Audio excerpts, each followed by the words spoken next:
Okay, today I'm going to talk about Brainwise tutoring and test prep, specifically getting into the role of chronic neuroinflammation, its relationship to the immune system, and what has been happening since COVID in terms of how people's immune systems are changing and the impact on people's brains.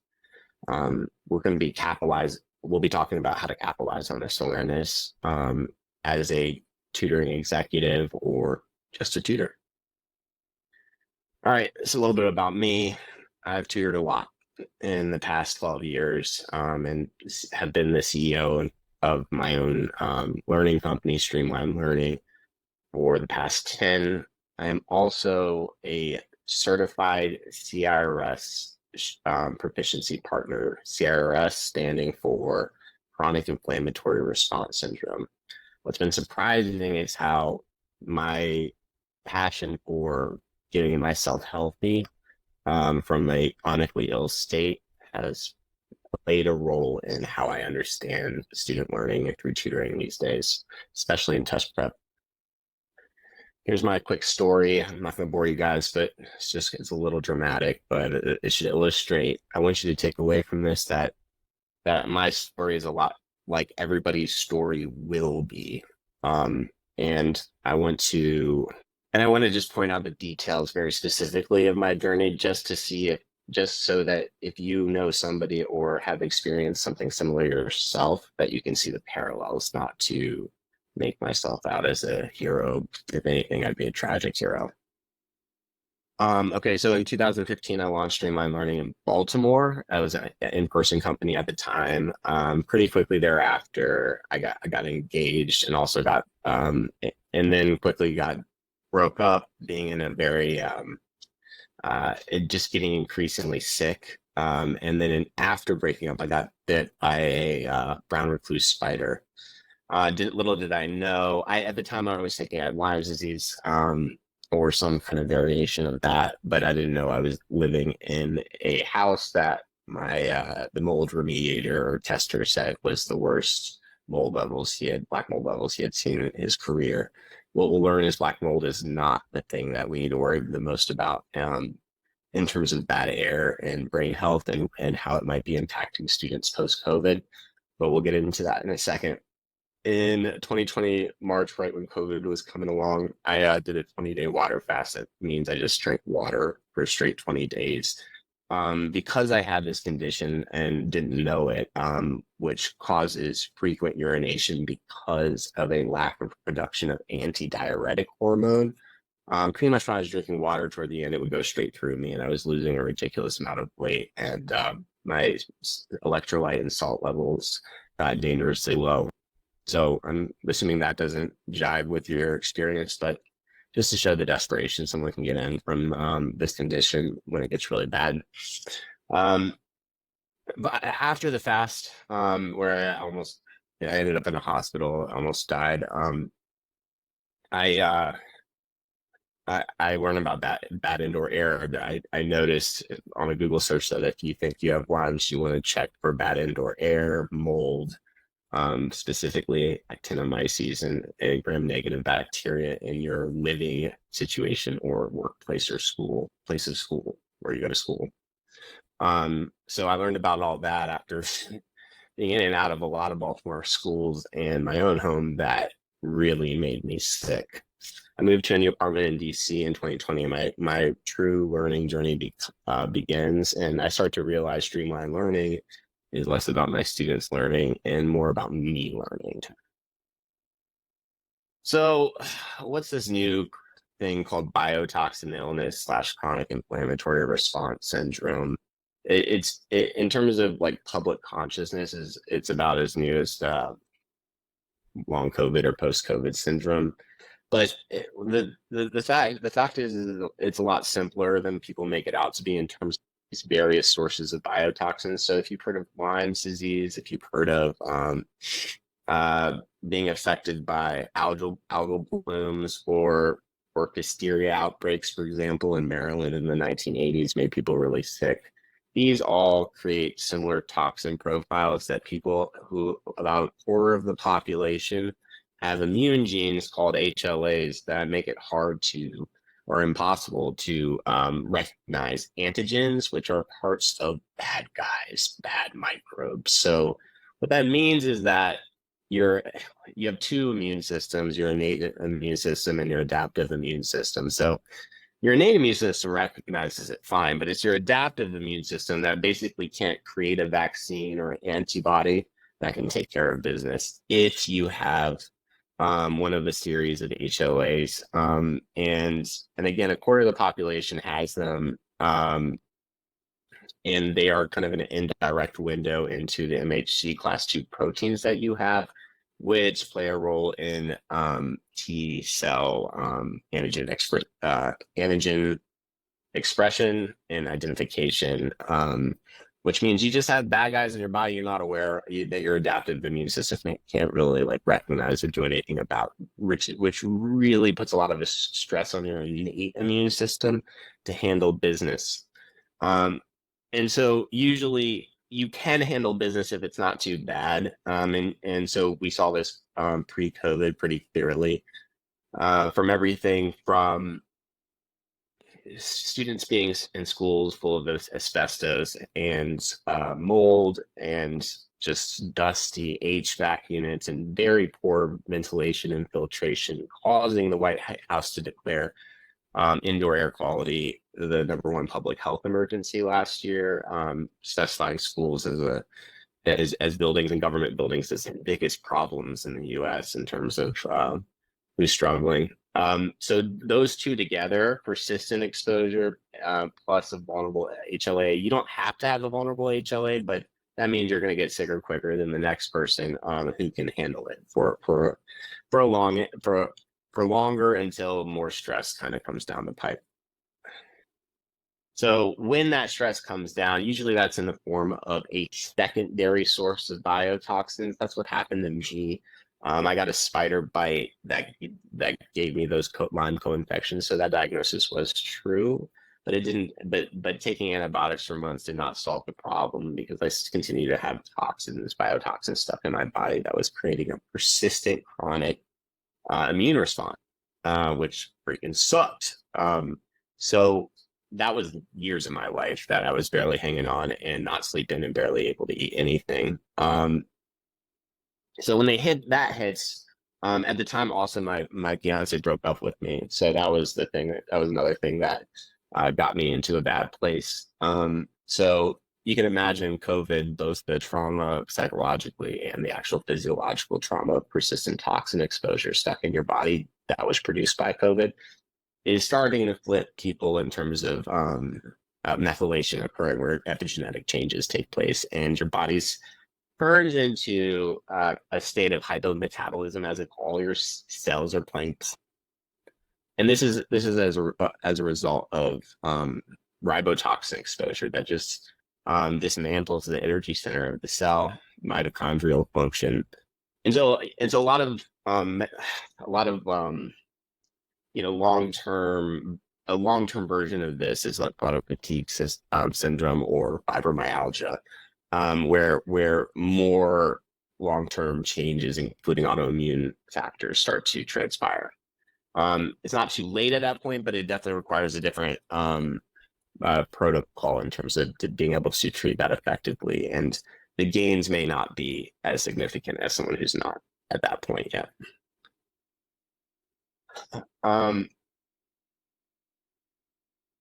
Okay, so timeline of bad air. So bad air has been around for a long time. Bad indoor air. Anytime you have just mold grows everywhere, right? Fungus and bacteria, it's everywhere. It's just that it's in very weird concentrations indoors where there's a very unique microclimate.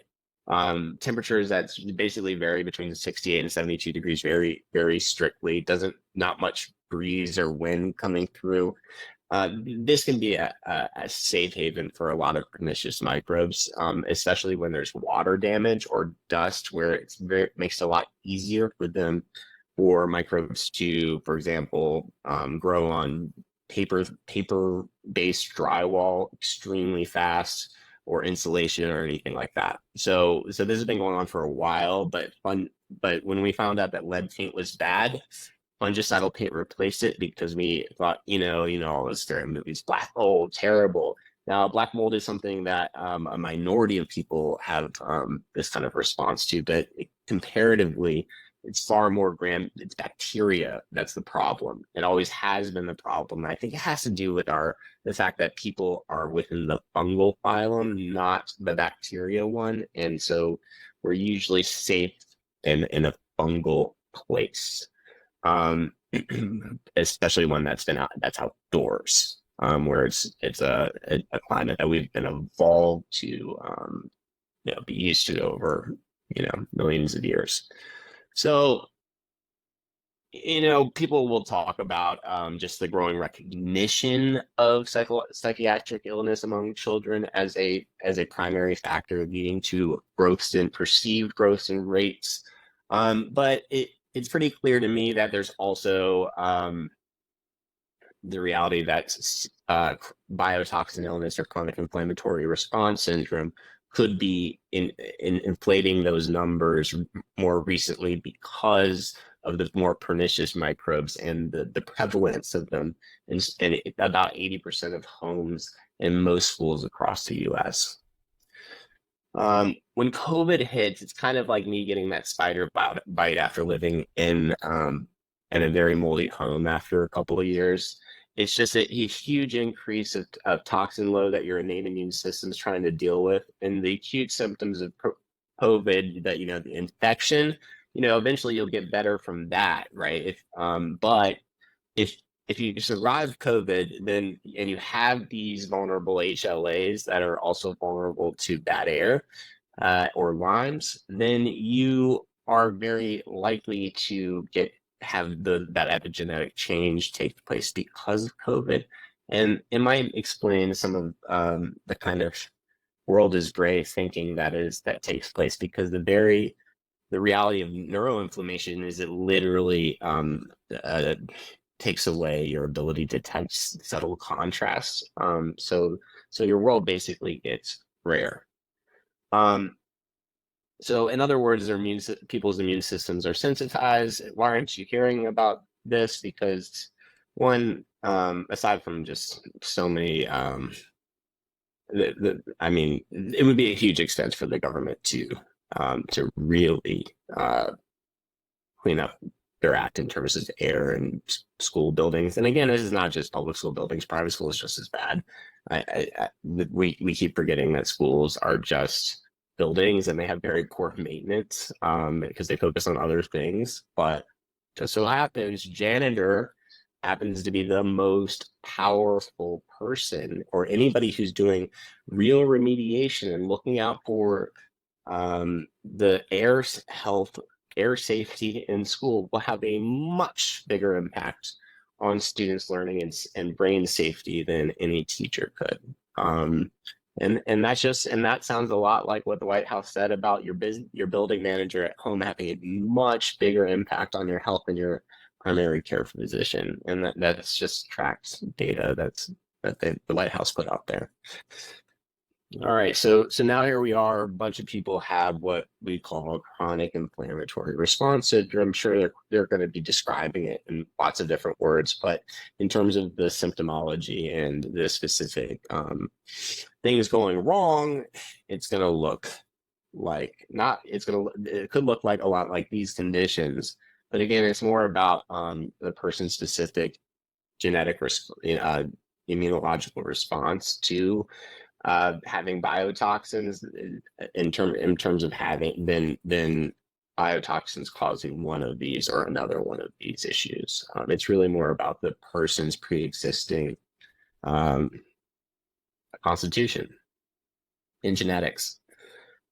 Okay, discoveries found in swampy places. Dr. Richie Shoemaker is the leading pioneer of this new area branch of medicine.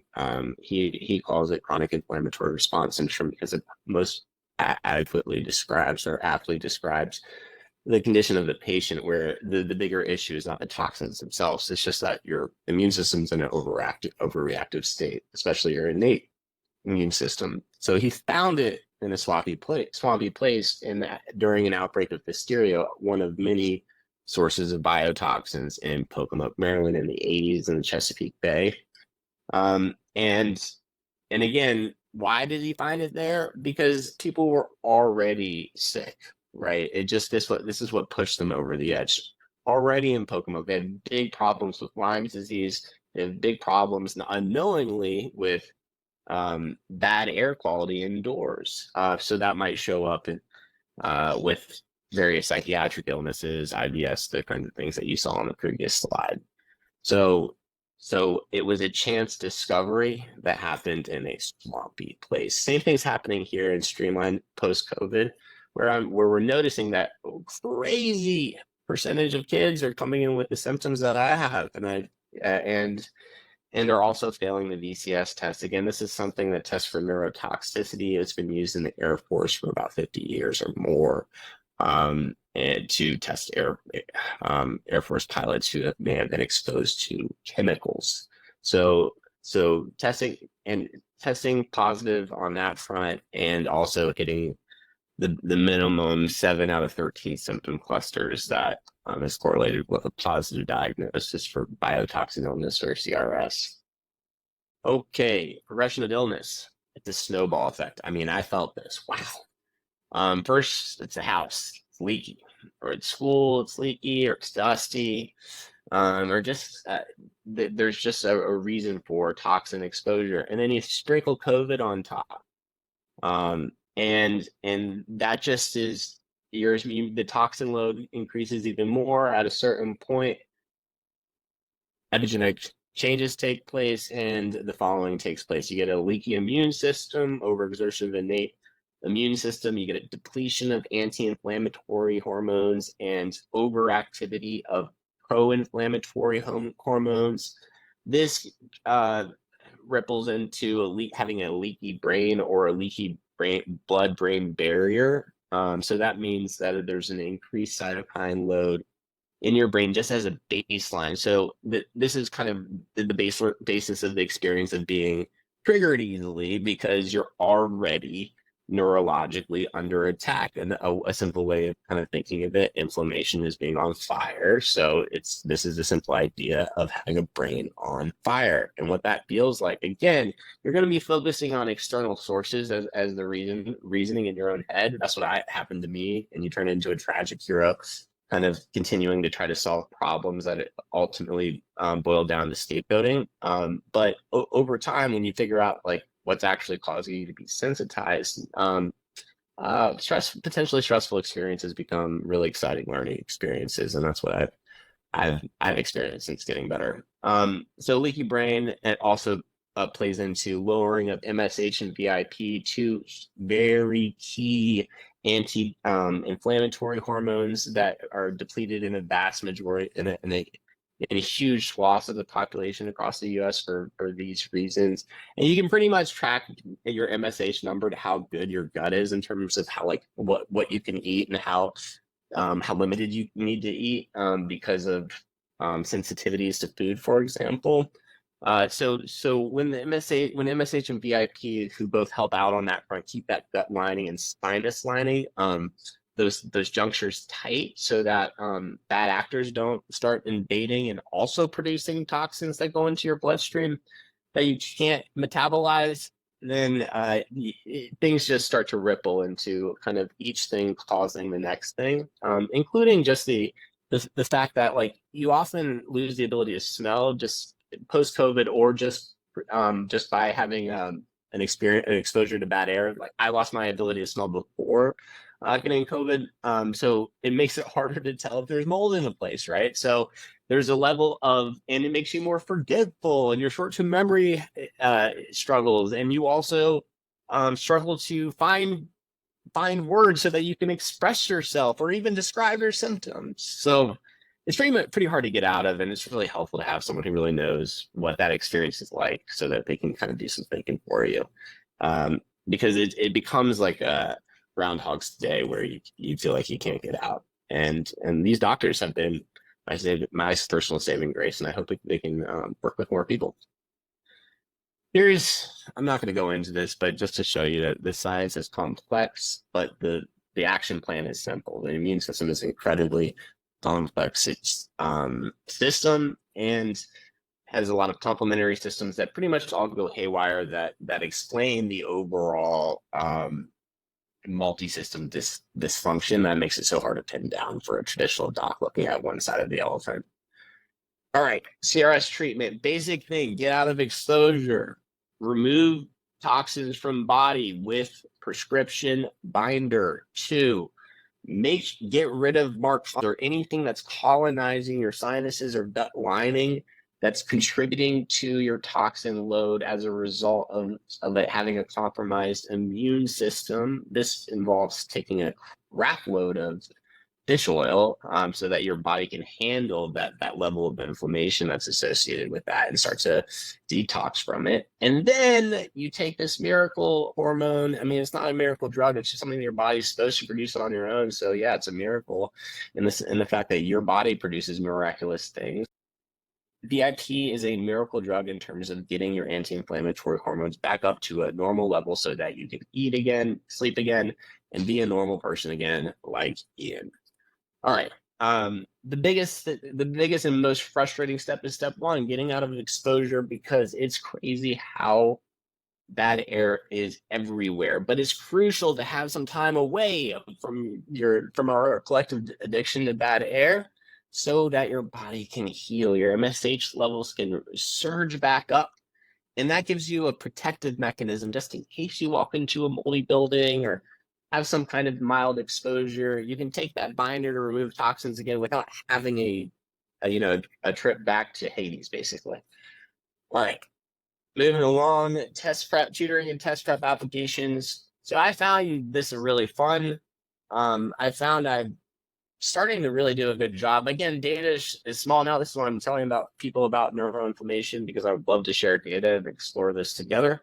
But I'm feeling I'm increasingly able to predict learning outcomes just in terms of score improvements, success as a tutor, success as a student. Neuroinflammation is a huge factor in terms of growth of tutor over time or growth of student over time. Predicting customer behavior. This has been important in terms of being able to communicate more effectively with customers and also mitigating kind of realities that might diminish business growth. And then, of course, the main thing is just focusing on my own learning as a CEO of a learning company, something that I'm passionate about and didn't really realize what I was doing when I was focusing on teaching other people. It's really about my own learning that has been exciting about this process that I've learned to capitalize through my knowledge here. So predicting learning outcomes, I mean, you see it in sessions, it's just like no behavior change. They're not picking numbers. 2 months in, they're smart, they're just not, it's not integrating what they learn. They understand it, they do it for you in session, but they're not actually changing behavior, and you shouldn't trust it. So this takes things, and also they may be struggling with any variety of cognitive difficulties that impact the test. Yeah, dyslexia is exacerbated, so processing is going to be way worse, especially if they're in a moldy classroom while they're taking a test that's going to breathing unclean air while taking a test that's going to affect the rest of their lives. So I see huge score plummeting when students take tests at certain schools, which I've learned to think of as not safe, because I felt extremely bad while walking into those places. I'm extremely sensitive, and because of in precipitous drops in scores that I've observed between official practice test performance and the real thing. And these kids were not cheating on the practice tests. So I mean, what to watch out for is like connection is everything, because students are going to struggle to connect with you. If they have chronic neuroinflammation, they're going to be insecure because there's something going on in their bodies that they're trying to explain based on what they're experiencing in the outside world. So that can be a negative and damaging enterprise for a lot of students. So you have to kind of get them out of thinking that way. And it's still hard. They're going to revert back to it as soon as they're done with you, unless they get better. That's what I've seen time and time again. And but it's just like to call them out on it beforehand, to say you're not going to do this, to challenge them, to just show them how much they're not listening from the very beginning is an effective strategy. Okay, predicting learning outcomes for tutors. So you know, I I'm not going to say much here, but I'm just going to say that I'm not impressed by what I observe with learning, like holistic and like real authentic learning among educators in general. And I think it's because most of us struggle with neuroinflammation. It's not our fault. So I mean, I struggle with all these things I talked about in terms of being the best tutor I could be. I mean, I have real fluency, which has got me by, but sometimes Mr. Charismatic Ian just kind of lost sight of the connection with his student, not really thinking from their perspectives, and not enough when he's chronically inflamed, he's waiting for the session to be over. He might even check his phone. I mean, I never do that anymore. I'm constantly like fascinated by just watching what my students doing, how they're thinking. And so I've been able to be present, tolerant of students that are hard to work with, and realize that's my learning experience is those students. So um but you're gonna see that there's gonna be a bigger issue with integrating what students learn than understanding. Understanding may not be a problem at all for these students. It's like changing behavior and also recognizing things based on new frameworks that you teach them. It's gonna go like this. That is so perfect. Okay. And um the predicting of the customer behavior. So imagine these kids who are bad test takers. Parents are like this going into the college process. And what's worse is these parents have the same genes as their students, right? It's the same vulnerable genes. And good God, they've been on this earth longer than their students. So if you think that, students are struggling, parents are struggling to the nth degree with all the demands that are on them. I especially think of mothers that way. So I find that like a lot of communication is necessary, and that's okay. Because I do find that parents who have kids with bad test takers are very big referral drivers if things go well, and they don't, and if you're on their side 100%, you can make a really good relationship, even if chronic neuroinflammation is getting in the way, and the parents resistant kind of looking into a new way of addressing what they see as the problem. So, but either way, like being on their side is super helpful, and just kind of being aware that this is coming in terms of inconsistency on performance, slower improvement pace, and then parents who are going to also be worried, looking for things going wrong. So, some people say a nightmare, but for me, my learning experience. And it's something, and again, it helps me stay centered on my learning. I know the test, my learning experience is about parents and students. All right, like understanding how they think, how can I help them better? Like I said, most important thing is helping yourself as a learner. I think it's something we forget as tutors, educators, teachers. That it's like, hey, we like learning. That's why we got into it. So don't forget about our own learning, and having the brain help to really get in touch with your own brilliance, your own kind of the real, true cognitive abilities. Use 100% of your brain rather than the small fraction you decided, that you decided or you're good at, what your specialties are. Because what I find is that like we're way more generous than people think, and it's just our the specific talents that we have are just kind of a product of some mix of cognitive strengths, time, but mostly affirmation. So I'm giving you the chance to, if you want to get in touch with me, please visit streamlinelearning.com and get in touch if you need help on this front, or if you'd like to learn more. It's something I'm personally motivated to share information about because of the dramatic change I've experienced in my life and the dramatic change in learning that I've experienced. So I hope this information is helpful. And that's it. Thanks so much.